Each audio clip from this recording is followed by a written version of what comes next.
You sit down to work, you have the time, the task is clear, the deadline is real. You open your laptop, position yourself, maybe make a coffee, adjust the chair, everything is ready. And then, nothing.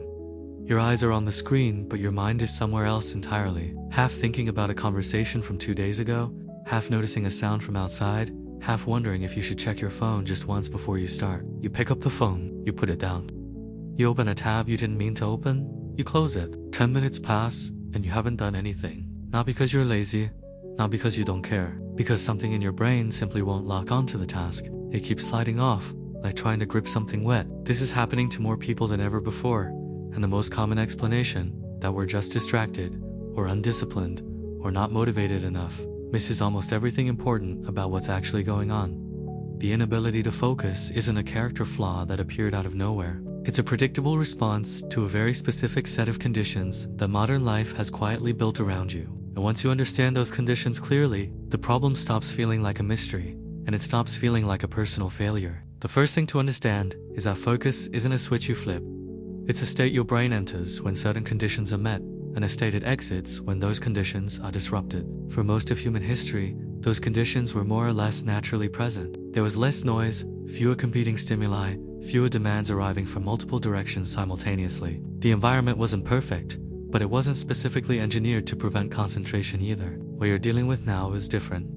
The modern environment, and particularly the digital layer that now sits on top of every waking hour, is structured in a way that makes deep, sustained focus genuinely difficult for almost anyone. Not occasionally, but by design. This is where things get strange.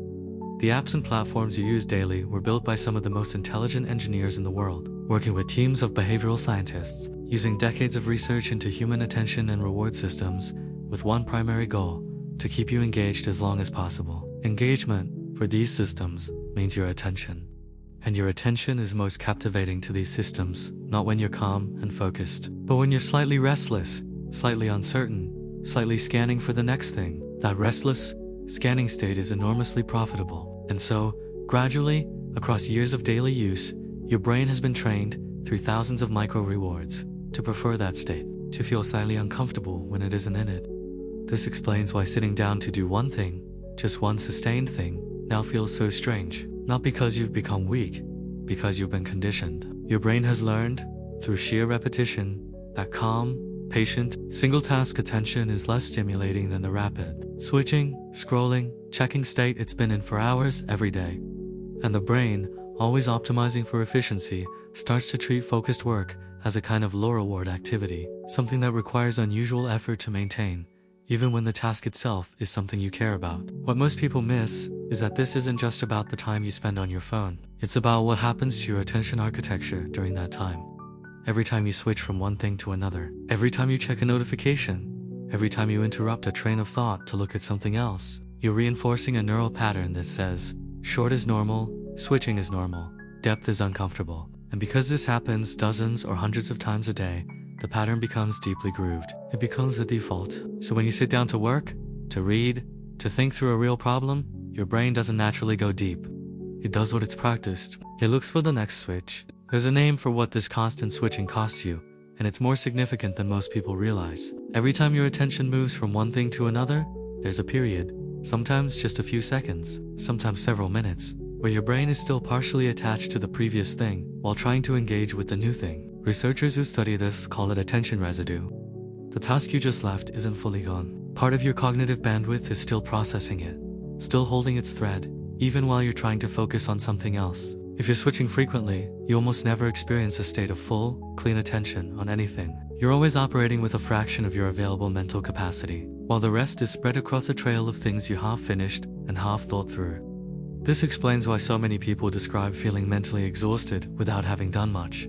You haven't done nothing. You've actually done something very demanding. You've managed dozens of context switches, held multiple threads simultaneously, processed enormous amounts of fragmented information, and made hundreds of small decisions about where to direct your attention. That is genuinely tiring. It depletes the same cognitive resources you need to focus, to think clearly, to make good decisions. By the time you reach a moment that actually requires deep concentration, the tank is often already close to empty. And this is why that matters.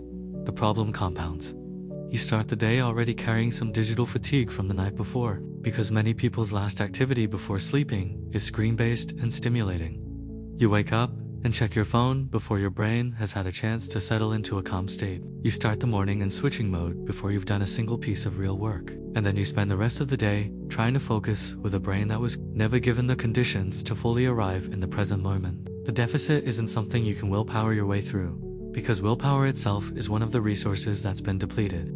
There's another layer to this that goes even deeper, and it has to do with something most people never examine: the relationship between boredom and focus. For most of human history, boredom was a regular experience, not a problem to be solved, just a natural gap in stimulation that the brain moves through. And it turns out that boredom serves a function.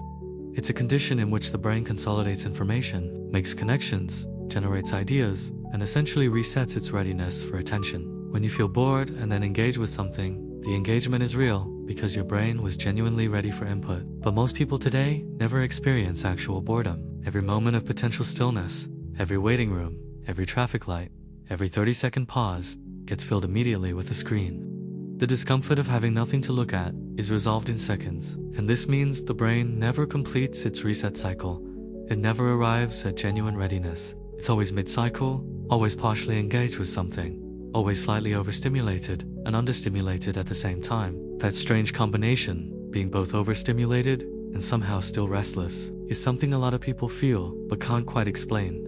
It's the feeling of having consumed a lot and still being somehow unsatisfied, and it directly undermines the brain's capacity to focus, because focus requires a readiness that perpetual stimulation prevents. There's also something important happening at the emotional level. Focus requires a feeling of safety, a sense that it's okay to be fully inside one thing, that nothing urgent is about to be missed, that the world won't change while your attention is fully directed elsewhere.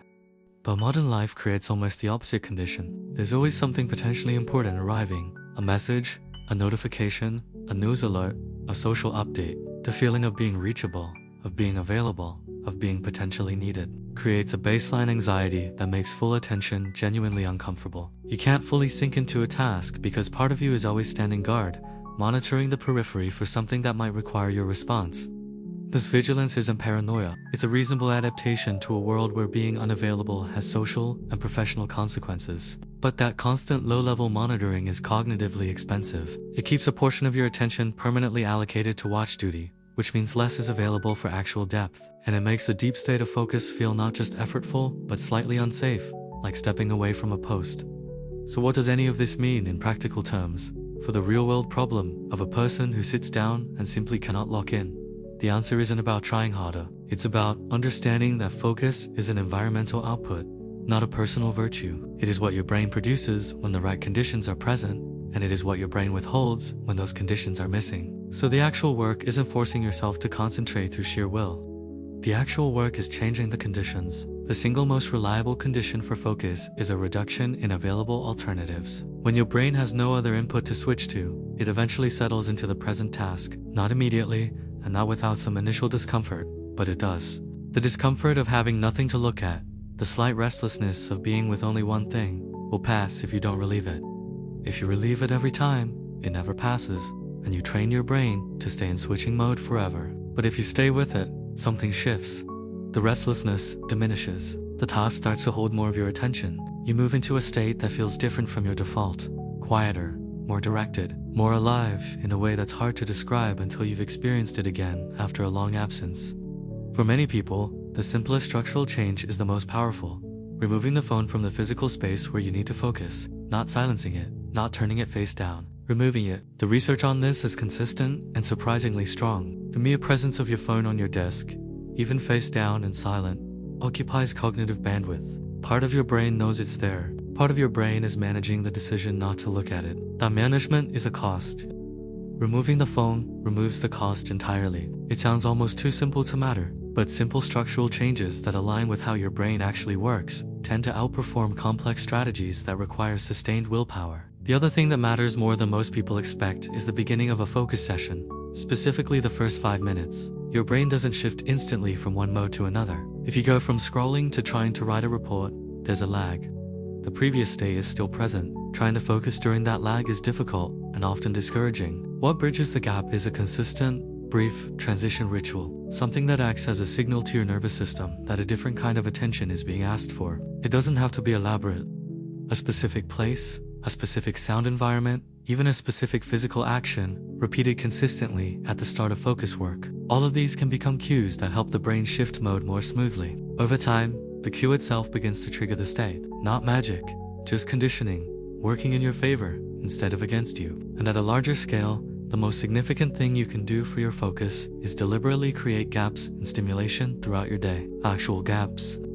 Moments of doing nothing digitally, not meditating, not journaling, not listening to something, just allowing your brain to be unstimulated for a few minutes. Waiting without your phone, walking without headphones, sitting without a screen. These moments feel wasteful and slightly uncomfortable at first, especially if you're used to filling every second. But they're the conditions under which your brain resets, consolidates, and rebuilds its capacity for attention. They're not idle time.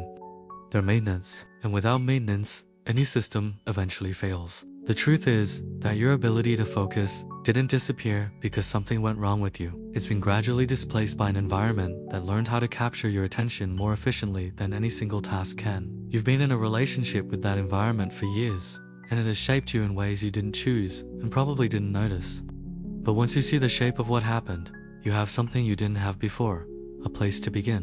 Not a 10-step plan, not a complete overhaul of your life, just a clearer picture of what conditions your brain actually needs, and a small, honest willingness to start building them. That's not motivation, that's just understanding. And understanding, in the end, is the only thing that leads anywhere real. If this felt familiar, comment "can't focus." It helps me know this is something more people are silently dealing with.